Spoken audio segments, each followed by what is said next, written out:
ఉంది.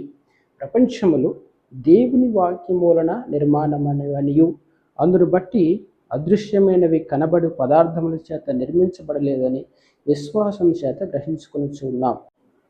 చాలామంది శాస్త్రవేత్తలు ఆ పరమాణువుల కలయికల వలన లేకపోతే సముద్రంలో ఉన్నటువంటి నాచు పదార్థం నుంచి జీవరాశి శిలీంధ్రాలు ఉద్భవించి తద్వారా ఈ భూప్రపంచ పైన జీవరాశి విస్తరించిందని వారు చారిత్రకమైనటువంటి పరిశోధనలు వారు చేస్తున్నారు. కానీ అవన్నీ కూడా అవాస్తవము. ఇక్కడ బైబిల్ మనకి ఏమని బోధిస్తుంది అంటే, బైబిల్ మనకు ఖచ్చితమైనటువంటి బోధన ఏం బోధిస్తుంది అంటే, పదార్థముల చేత అంటే కనబడేటువంటి పదార్థముల చేత నిర్మించబడలేదు, కానీ ఈ విశ్వం అనేది కేవలం దేవుని యొక్క మాట వలన మాత్రం కలిగినది.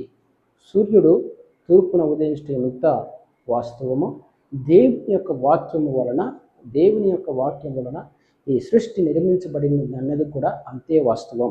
ఇక్కడ అపోస్తులుడైనటువంటి పౌలు కంటే ముందు గొప్ప గొప్ప తత్వవేత్తలు ఈ ప్రపంచంలో గ్రీక్ తత్వవేత్తలు నివసించారు. గ్రీక్ తత్వవేత్తలు ఈ ప్రపంచాన్ని ఎంతో కొంతగా ప్రభావితం చేశారు.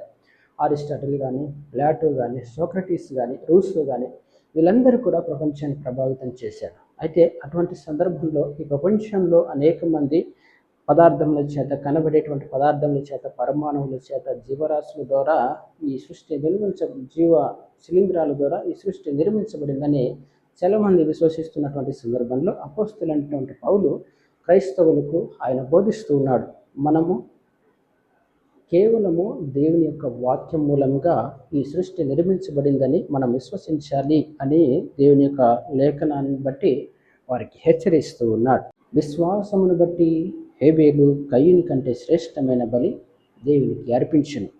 దేవుడు అతనిని అర్పణను గూర్చి సాక్ష్యం ఇచ్చినప్పుడు అతడు ఆ విశ్వాసమును బట్టి నీతిమంతుడని సాక్ష్యం పొందాను. అతడు మృతి పొంది ఆ విశ్వాసం ద్వారా మాట్లాడుతూ ఉన్నాడు.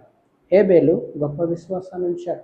మొట్టమొదటి ఈ భూమి మీద అసూయ, పగ, ద్వేషానికి బలైనటువంటి మొట్టమొదటి దేవుని యందు విశ్వాసం ఉంచినటువంటి వ్యక్తి హేబేలు. హేబేలు యొక్క మరణము మానవునిలో ఉన్నటువంటి అసూయ, మానవునిలో ఉన్నటువంటి పాపము ఎంత వికృత రూపం దాలుస్తుందో ఇక్కడ మనం గమనించవచ్చు.